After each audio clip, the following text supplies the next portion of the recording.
스포츠.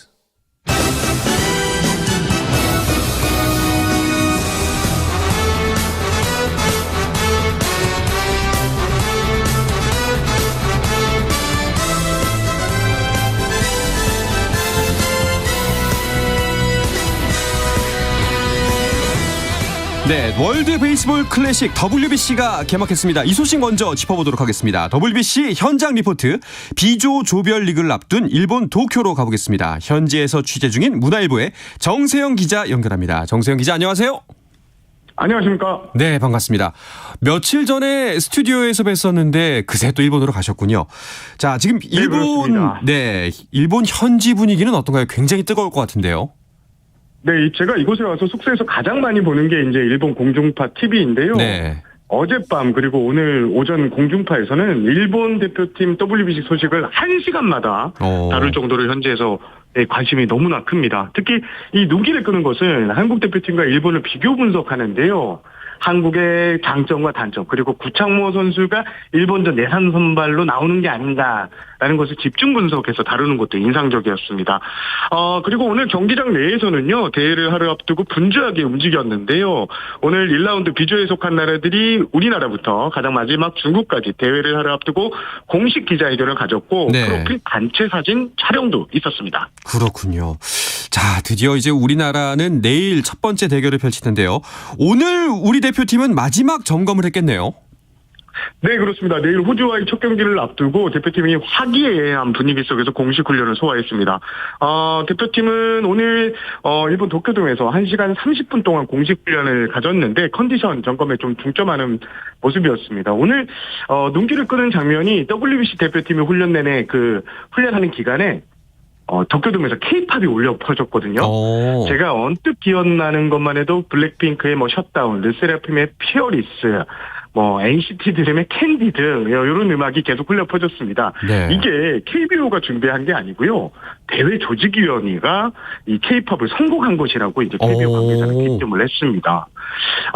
이 도쿄돔을 처음 경험하는 선수들이 대표팀이 좀 많습니다. 네. 그만큼 이 도쿄돔 적응에 집중하는 모습이었는데요. 내야수들은 수비 훈련 때 이 어느 때보다 열중을 하면서 훈련을 냈고, 도쿄돔을 처음 경험하는 투수인 소용준 선수는 와 신기하다. 네네. 이런 얘기를 했고, 직접 마운드에 올라가서 공을 던지는 신용까지 하는 이렇게 적응에 집중하는 모습이었습니다.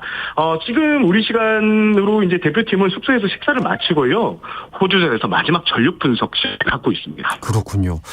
우리 대표팀 훈련 때 K-팝 노래가 나왔다는 것도 굉장히 놀라운데요. 무엇보다도 정세영 기자가 그 노래를 알아들었다는 게 더 놀랐습니다. 제가 이제 딸아이가 있어가지고 한참 이 관심이 많을 때라서 네. 다 기억하고 있습니다. 자, 이제 정말 결전이 하루 앞으로 다가왔기 때문에 우리 대표팀 선수들의 몸 상태가 가장 걱정이거든요. 현재 특별한 이슈가 있나요? 일단 부상 이슈가 있었던 최종 선수 그리고 네. 고우석 선수 모두 괜찮습니다. 최종 선수는 오늘 아주 컨디션이 괜찮아 보였는데요. 네. 오늘 최종 선수 같은 경우에는 연습 배팅 다 소화했고요. 고우석 선수도 외야 캐치볼로 나가면서 취재진에 마음이 많이 좋아졌다, 괜찮다 이렇게 말했습니다. 오늘 제가 파악한 전체적으로 선수들의 컨디션 움직임은 매우 좋아 보였습니다. 네. 자, 저희가 이제 일본 가서 두 번의 연습 경기 가졌는데 첫 번째 연습 경기는 조금 걱정이 앞섰고 어제 경기를 통해서는 좀 자신감이 올라왔을까 모르겠네요. 그렇습니다. 어제 한신전에서 7대4로 승리하면서 우리나라는 1승 1패로 공식 경기, 연습 경기를 마쳤습니다. 네. 연습 경기는 연습 경기일 뿐이지만 그래도 의미 있었던 게 6일날 오리시전에 흔들렸던 내야 수비가 애초 기대했던 대로 아주 너무 완벽하게 이렇게 타구를 잘 처리하는 모습을 보였고요. 네. 어제 한신이 일본 정예 멤버를 총출동시켰습니다. 하지만 대표팀은 보기 좋게 승리를 거두면서 내일 호주전을 향한 발걸음이 너무나 가벼워졌습니다. 우리 대표팀을 지금 이끌고 있는 이강철 감독도 만나보셨나요? 그렇습니다. 오늘 이강철 감독이 여러 가지 얘기를 했는데요. 표정이 좀 아주 밝아 보였습니다. 그리고 4강전이 치러지는 마이애미로 가겠다 이런 목표를 발표했는데요. 그간 이강철 감독 같은 경우에는 상당히 일본전 질문이 나오면 좀 극도로 말을 아꼈는데 네. 이번에는 3일전의 무게감은 다들 아실 것이다. 우리가 호주를 여유 있게 이기면 투수를 최대한 아낄 수 있고 11일 경기가 없으니까 일본전에 올인하겠다. 이런 각오를 밝혔습니다. 그렇군요. 자, 호주전이 이제 내일 정오 12시에 열립니다. 선발 투수도 결정이 됐나요? 아직도 발표를 안 하고 있습니다. 오. 지금 9시가 이제 대표팀 내 선발 투수 엔트리 마감인데요. 지금 큰 변수가 없으면 네. 고용표 선수가 선발로 나올 것 같습니다. 그렇군요. 자, 그리고 이제 최정 선수의 몸 상태가 괜찮다고 하니까 다행이긴 한데 혹시나를 대비해서 그 플랜 B도 가동이 될 가능성이 있을까요? 전혀 없습니다. 지금 최정 선수가 오늘 수비 훈련까지 정말 잘 소화했거든요. 네. 그래서 플랜 B, 그러니까 김하정 선수가 3루를 하고 오지환 선수가 유격수, 2루수 에드먼 이렇게 가는 이 플랜 B는 내일 가동하지 않을 가능성이 상당히 높습니다. 그렇군요. 자, 우리 대표팀의 선발 투수는 아직 발표가 되지 않았지만 호주 대표팀의 선발 투수도 공개가 됐죠? 그렇습니다. 애초에 서폴드 선수, KBO 리그에서 이제 한화에서 2019년, 2020년까지 뛴 서폴드 선수가 나올 것이다. 이런 예상이 많았잖아요. 네. 하지만 오늘 데이브 윌슨 감독, 호주 감독은 잭 올로클리라는 선수를 예고를 했습니다. 이 선수가 왼손 투수인데요. 네. 2000년생이고요. 키가 196cm입니다. 이 자완에 좀 까다로운 공을 던진다고 하는데 그래도 지금 미국 프로야구 메이저리그 디트로이트 타이거즈 소속인데 네. 마이너리그 팀에 있고요. 아직은 싱글 A 정도에 던지고 있는 투수라서 우리가 충분히 공략할 수 있는 투수입니다. 그렇군요. 엊그제 이제 방송에서 저희끼리 분석하기로는 이제 호주가 우리 대표팀 선수들이 우리나라 선수들이 키가 큰 선수가 던지는 공에 당황할 수 있다. 그래서 아마 장신의 투수를 쓸 가능성이 있다라고 분석을 했었는데 아니나 다를까 196cm의 굉장히 거한이네요. 일단 오늘 김현수 선수, 나성범 선수가 대표 선수로 인터뷰를 했는데요. 네. 일단 누가 나와도 충분히 우리는 칠 수 있다. 왼손 상관없다. 또 두 투수가 모두 좌타자잖아요. 네. 충분히 우리가 공략할 수 있고 그리고 대표팀이 영상을 엄청 많이 봤다고 해요. 그래서 이 선수의 패턴, 볼 배합 다 파악을 했기 때문에 공략에는 큰 문제가 없을 것 같다라는 게 선수들의 설명이었습니다. 다행입니다. 사실 그런 자세가 정말 필요하죠. 혹시 맞습니다. 우리 대표팀 훈련 현장에서 다른 나라 취재진들도 많이 만나보셨나요? 호주, 중국 취재진은 없었고요. 아무래도 일본에서 열리다 보니까 일본 취재진이 상당히 많습니다. 네.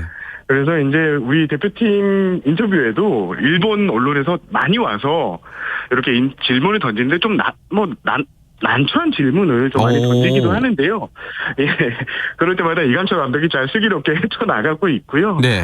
예, 지금 아무래도 한국과 일본전이 1라운드에서 최대 관심사고, 그래서 일본 언론에서 상당히 우리 대표팀을 예의주시하고 있는 건 사실입니다. 그렇군요. 이제 기자석에 가면은 기자분들끼리 그 담소도 나누시잖아요. 혹시 네. 그 다른 나라 기자들이 질문해왔던 것 중에 뭐 기억나는 게 있을까요? 지금 일본 기자들이 계속 그걸 물어봅니다. 이번 한일전 10일 날 네. 누가 이길 것 같냐, 몇 대 넣으실 것 같냐, 네. 이런 얘기를 많이 하는데 저는 굳건합니다. 우리가 이길 것 같다. 몇 대 몇은 승부를 열어봐야지 안다. 네. 이렇게 얘기를 했고, 우리 한국 기자들도 3대1, 5대1 이렇게 우리가 이길 것 같다. 이런 얘기를 많이 하고 있습니다. 그렇군요. 우리나라 기자들, 우리나라 언론이 이제 오타니 쇼헤이에 관심을 갖는 것처럼 이정우 선수에 대한 관심도 많을 것 같은데요. 그렇습니다. 이종우 선수에게 질문이 많이 쏟아지는데 이종우 선수는 이게 공식 인터뷰가 아니면 대답을 안 해도 되거든요. 그냥 네. 이렇게 지나가고 있는데요. 오늘 여기뿐만 아니라 지금 이종우 선수가 메이저리그닷컴 기자가 여기 와 있거든요. 근데 원래는 오늘 공식 기자회견에 김현수 선수 대신 이종우 선수 그리고 나성범 선수 그리고 양현종 선수가 나오기로 했는데 이종우 선수가 기자회견장에 안 나타난 거예요. 네. 알고 봤더니 메이저리그닷컴하고 이제 단독 WBC 인터뷰를 하기 위해서 찾지 않았다고 합니다. 그만큼 지금 이정우 선수에게 대한 관심은 일본, 한국, 미국 지금 말할 것 없이 뜨겁습니다. 그렇군요. 일본 대표팀 훈련도 이제 도쿄돔에서 우리에 이어서 있었다고 알고 있습니다. 역시나 오타니 선수에 대한 관심이 가장 컸겠죠?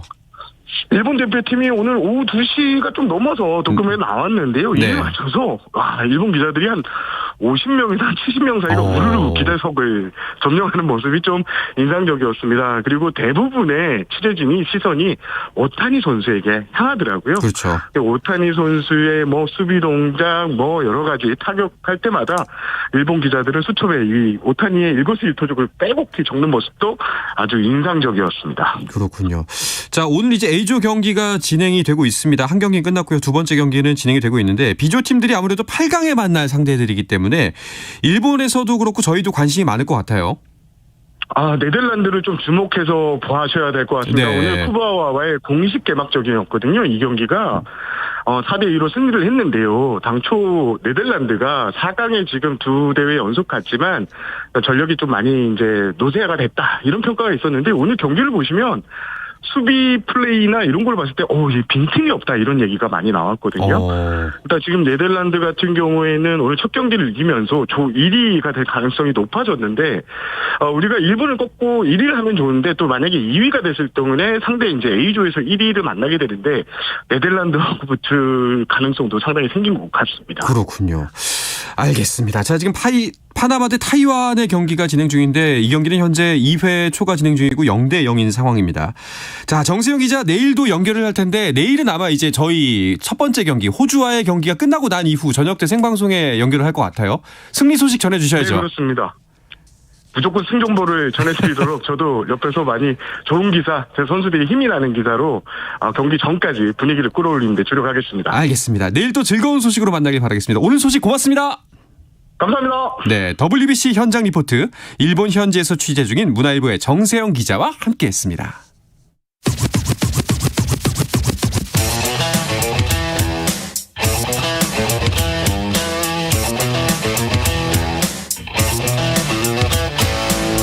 짜릿함이 살아있는 시간 한상원의 스포츠.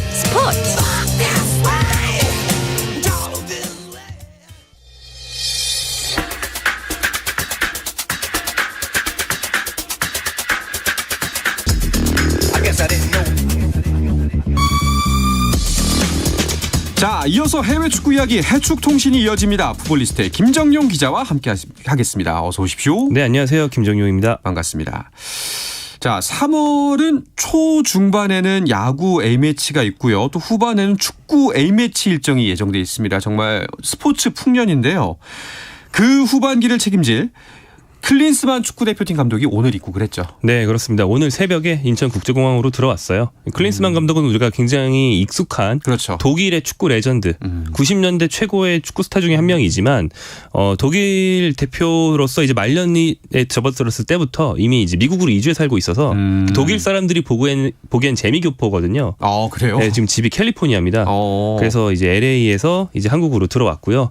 그래서 오늘 새벽 5시에 들어와서 저를 비롯한 기자들이 그러니까요. 새벽 3시부터 나가가지고 네. 대기를 해야 했는데 아무튼 들어와서 이제 간단한 인사와 함께 환한 위서를 보여줬고 내일 그 첫 기자회견을 통해서 공식 행보를 시작하게 됩니다. 그렇군요.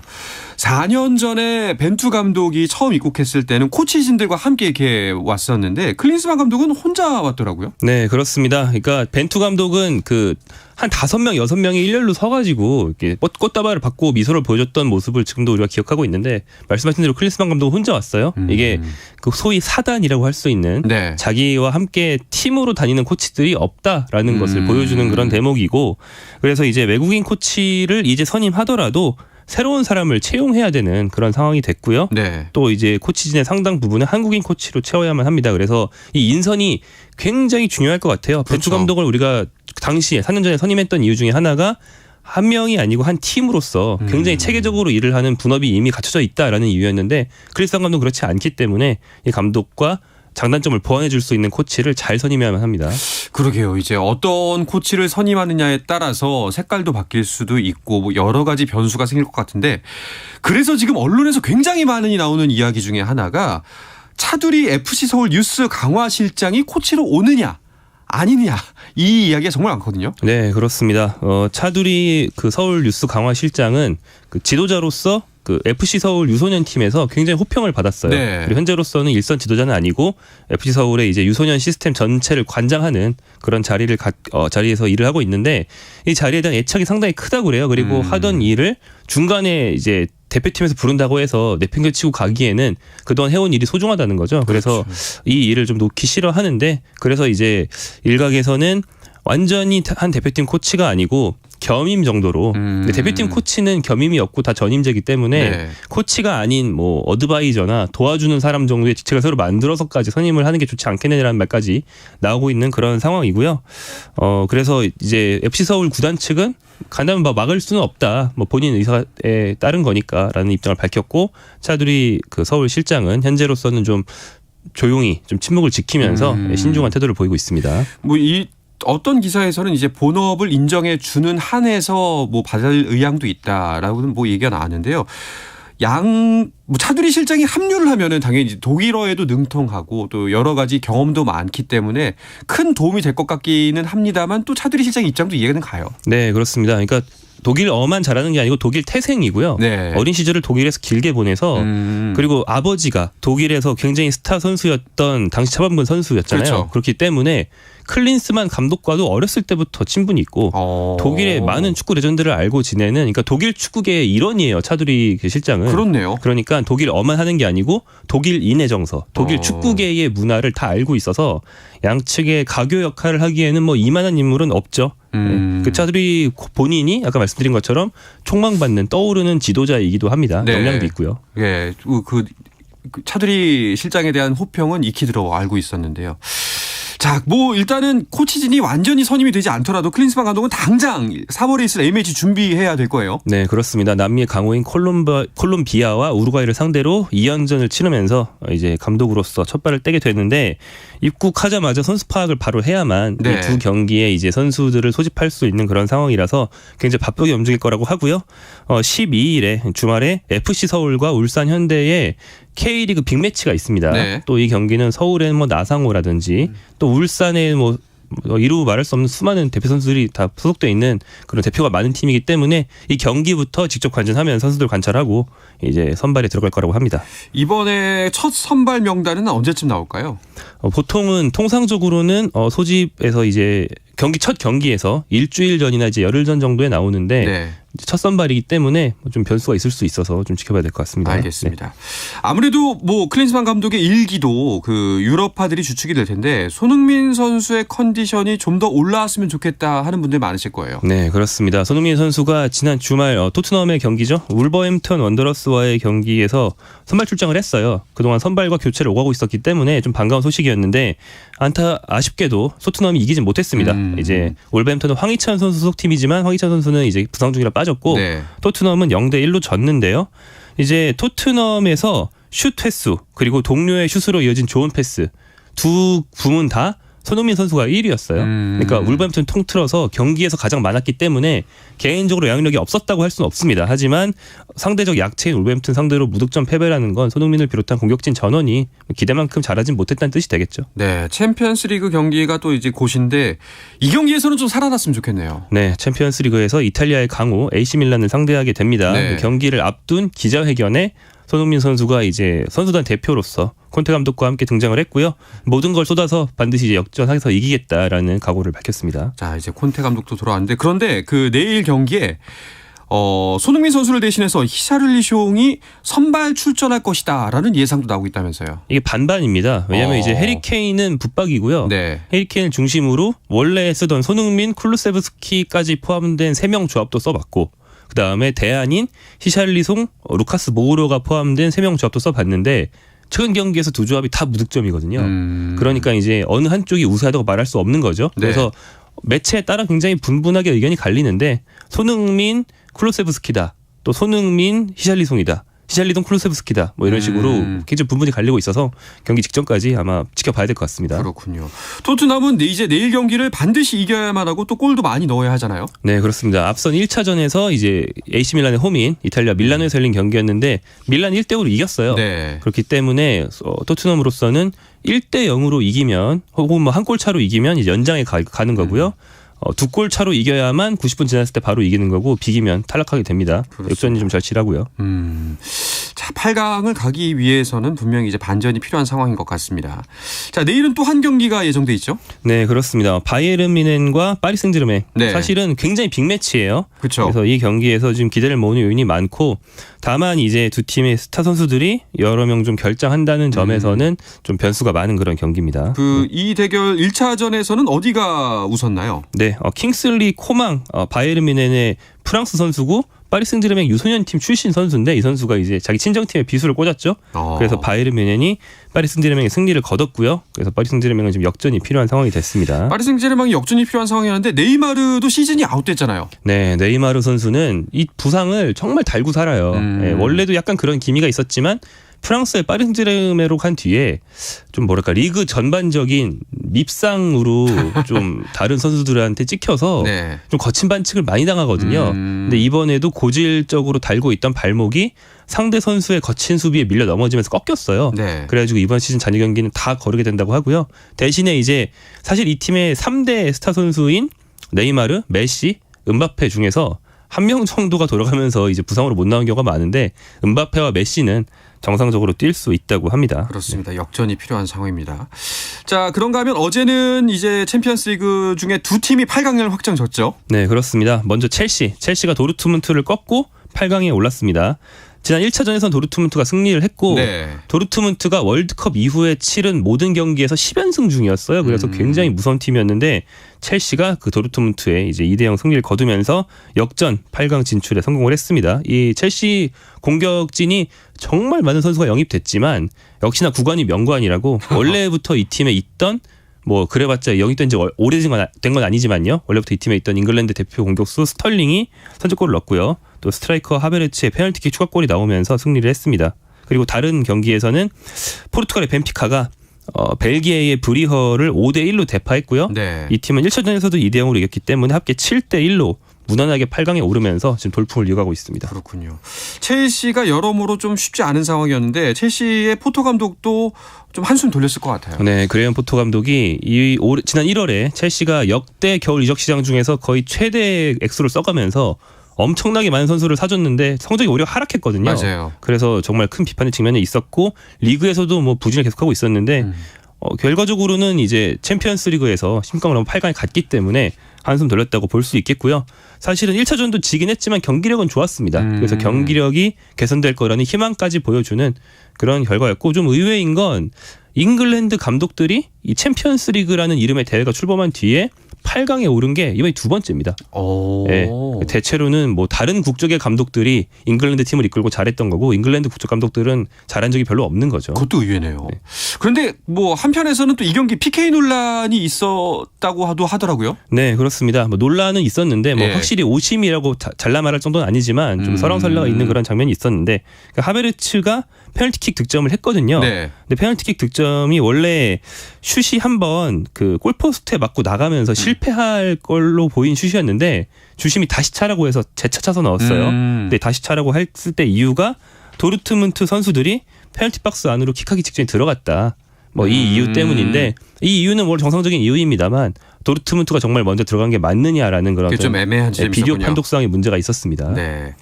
알겠습니다. 자, 우리의 요즘 기쁨 김민재 선수의 소식도 한번 짚어보죠. 나폴리 같은 경우에는 다음 주에 챔피언스리그 경기를 치르네요. 네, 그렇습니다. 목요일에 열리는 두 경기가 또 16강 2차전이 준비되어 있는데 나폴리가 프랑크푸르트를 상대하게 됩니다. 나폴리 앞선 1차전 원정에서 이겨서 지금 여유 있는 상황이고요. 동시에 열리는 경기는 또 빅매치입니다. 레알 마드리드와 리버풀의 경기가 크네요. 준비가 되어 있습니다. 나폴리 같은 경우에는 연승 행진이 멈췄더라고요. 네, 그렇습니다. 앞선 리그 경기에서 라치오에 졌죠. 네. 근데 이제 그 한 경기 져서 위기에 처했느냐 이 점을 좀 볼 수 있는데 네. 그 전주까지 2위 팀과 승점 차를 18점으로 벌리면서 각종 이제 AI나 빅데이터 상에 산출된 우승 확률이 99%였거든요. 네. 지금 96%로 떨어지고 말았습니다. 큰일이네요.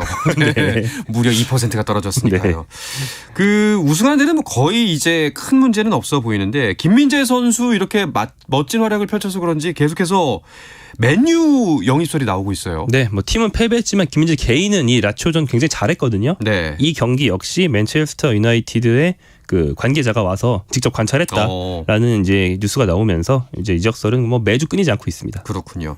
다른 우리나라의 유럽파 선수들 활약은 어떤가요? 네, 이재성 선수가 요즘 잘한다는 말씀 많이 드리는데 네. 가장 최근 열린 경기에서 공격 포인트를 올리진 못했지만 워낙 잘하다 보니까 2월에 독일 분데스리가 전체 최우수 선수 후보에 올랐어요. 뭐 1위까지는 어려울 것 같지만 후보만 해도 굉장히 잘했다는 걸 인정받았다고 볼 수 있겠습니다. 알겠습니다. 자, 이번 주말 일정 간략하게 짚어주시죠. 네, 토요일 밤 11시 30분에 이재성 선수의 마인츠가 헤르타를 상대하게 됩니다. 원정 경기고요. 그다음에 일요일로 넘어간 자정에 토트넘이 노팅엄과 경기를 하고 그다음에 일요일 새벽 2시에 나폴리가 아탈란타와 경기를 합니다. 손흥민, 김민재의 출장이 각각 예상되는 경기고요. 일요일 밤입니다. 일요일 밤 10시에는 이강인 선수가 있는 마요르카가 절친이자 라이벌이라고 할 수 있는 일본의 구보가 있는 네. 레알 소시다드와 경기합니다. 알겠습니다. 자, 이야기를 끝으로 해축통신은 마치겠습니다. 풋볼리스트 김정용 기자와 함께했습니다. 고맙습니다. 고맙습니다. 자, 내일도 저녁 8시 30분에 뵙겠습니다. 한상원의 스포츠